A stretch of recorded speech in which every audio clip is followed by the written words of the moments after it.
Hello, j'espère que vous avez passé un bon mois d'octobre. Ce week-end, j'ai fini de monter le vlog. Je suis assez contente parce que d'habitude, le montage chevauche un peu la première semaine de tournage du vlog et cette fois-ci, ce sera pas le cas. J'ai hâte de vous partager mon mois d'octobre et les challenges qui l'attendent. J'ai profité ce week-end après le montage du vlog pour donner un petit nom à celui-ci. Je trouvais ça un peu triste de pas lui donner de nom, mais j'avais pas trop d'idées et du coup, j'ai enfin eu mon idée. Donc maintenant, ce vlog s'appellera l'Odyssée Freelance. Fin septembre, j'ai pris une décision qui va changer pas mal de choses concernant mon activité de freelance. Vous allez pas forcément le voir à travers le vlog, mais je tenais quand même à être transparente à ce sujet-là. Avec les prix qui augmentent, je craignais que ce que je gagne avec mon activité de freelance devienne très limite.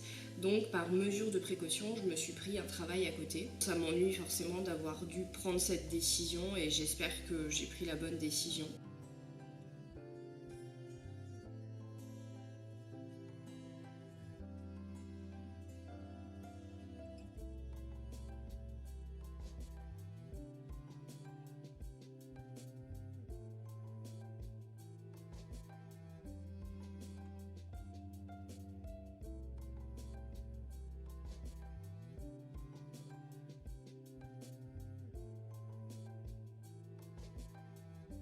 Hier après-midi, j'ai fini mon livre Influence et manipulation. Contrairement à ce qu'on pourrait penser parce qu'on m'a posé la question, c'est pas un livre pour manipuler les gens, c'est un livre pour comprendre les différents supports de manipulation. C'est un livre qui nous explique tout ce sur quoi peut s'appuyer une personne qui veut nous manipuler et pour donc être moins manipulable ou du moins s'en rendre compte et pouvoir vraiment réfléchir aux choses qu'on a en face de nous et avoir des vrais éléments de réflexion. Et du coup j'ai trouvé ce livre super bien et je voulais en profiter pour vous parler un peu de comment je lis mes livres de dev perso parce que je lis pas mes livres comme ça en me posant dans le canapé. Je commence par lire la première de couverture, lire le derrière, lire un peu la fiche de l'auteur sur Wikipédia et regarder un peu ce qu'il a fait d'autre pour comprendre un peu le mood en fait de la personne qui a écrit ça, l'introduction et la conclusion.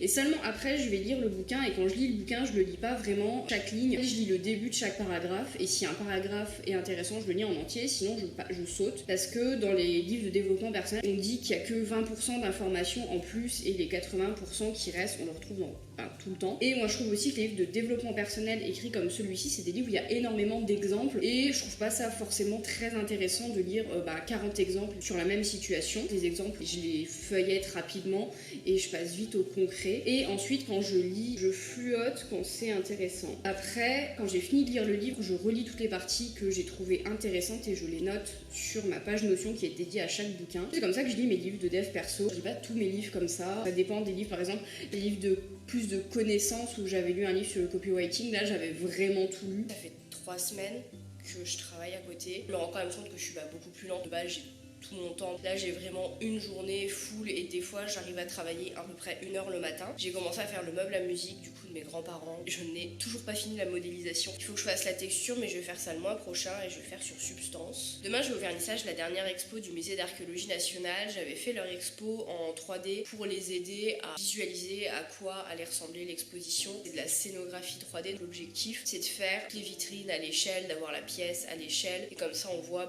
si les vitrines prennent bien la place qu'on estimait qu'elle devait prendre, si tous les objets rentrent dedans, si l'exposition elle fait pas trop chargée. Je vais voir là l'expo en vrai, alors moi du coup je l'ai vu en 3D donc en fait je sais un peu à quoi ressemble l'expo. J'ai toujours hâte de vraiment voir le truc en vrai même si j'ai tout vu en virtuel. Le vernissage de l'exposition Le Monde de Clovis qui est actuellement au musée d'archéologie nationale s'est super bien passé. J'ai beaucoup apprécié l'exposition qui me fait beaucoup penser au livre dont on est le héros. Au début de l'exposition on choisit un personnage qui a son histoire et on va parcourir l'exposition différemment en fonction du personnage que l'on a choisi. J'ai trouvé ça très intéressant, très ludique, très instructif. On s'en rend pas compte mais on apprend finalement plein de choses sur la vie à l'époque de Clovis. J'ai trouvé ça super chouette. On peut faire le parcours plusieurs fois. Vu qu'on a 4 personnages, on peut tout à fait faire le parcours pour les 4 personnages. J'espère voir d'autres expositions de ce type à l'avenir. Et c'est très différent de ce qu'on a l'habitude de faire en termes d'exposition. C'est vraiment la première fois que je faisais une exposition comme ça et j'ai adoré.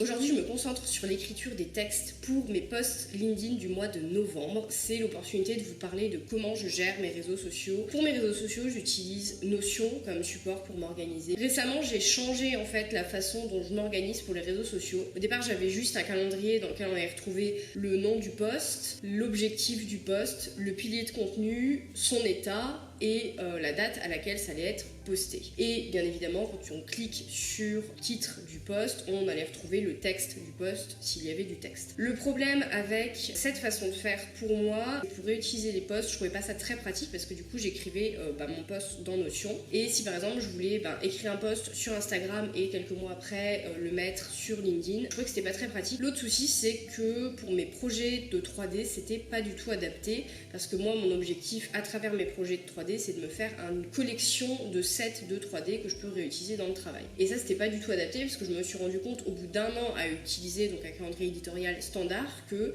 j'avais pas beaucoup complété mon set de 3D parce qu'au final, j'avais plus fait des visuels en m'inspirant de ce que je pouvais voir en faisant de la veille plutôt que de faire des 3D qui m'étaient utiles pour mon set de 3D. J'ai complètement changé la façon que j'ai de faire maintenant. Au lieu d'avoir un seul tableau avec le calendrier éditorial, j'ai 3 tableaux. Mon premier tableau, on va avoir la liste en fait de mes idées de sets de 3D. On va avoir quelques détails sur ces sets, si c'est un élément qui est gros, si c'est de l'architecture, si c'est des petits éléments. On va avoir la difficulté aussi. On va avoir un peu un état des stocks, si j'ai beaucoup de 3D dans cette thématique ou pas. Et bien évidemment, on va avoir la liste des modélisations 3D qui est un autre tableau Notion. Là, c'est le deuxième tableau Notion qui s'appelle contenu 2D 3D. Dans ce tableau-là, on va retrouver tous les textes que j'ai pu écrire, ce qui est donc plus simple pour les réutiliser. Et on va aussi retrouver donc la liste de tous mes projets 3D. Les autres informations qu'on va avoir, l'objectif du post et le pilier de contenu ainsi que l'état, si c'est fait, si c'est pas fait, et dans quel réseau social j'ai posté ce que j'ai fait. L'objectif de ce tableau-là, c'est d'avoir un peu un récap de tous les posts que j'ai pu préparer, mais sans les dates. Quand je fais quelque chose,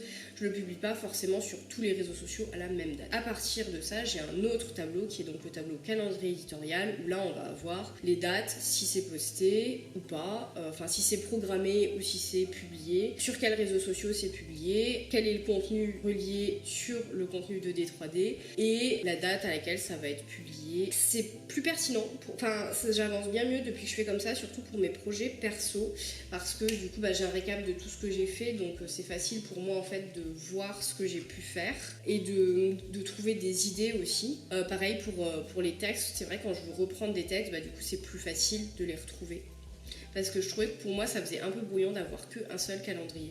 Un autre atout de ça, c'est que par exemple si je décide de faire mon calendrier éditorial par rapport à des thématiques, par exemple publier un projet perso tous les jeudis, mais que je sais pas encore lequel je vais faire, en fait sur mon calendrier éditorial c'est juste écrit update projet perso et en dessous préciser à quel projet perso c'est relié. Donc comme ça je peux mettre tous les jeudis update projet perso mais sans forcément préciser à quel projet perso ça renvoie. J'espère que ça va vous inspirer un peu si ça vous parle pas la façon standard de faire un calendrier éditorial. J'espère que ça vous aidera et je vais retourner écrire mes petits posts. C'est la fin de ce vlog, j'espère qu'il vous a plu. À titre personnel, je pense pas que ce sera le meilleur parce que le mois d'octobre était pas mon meilleur mois de l'année tout simplement. J'espère que ce vlog vous a plu et que votre mois de octobre s'est bien passé et je vous dis à bientôt.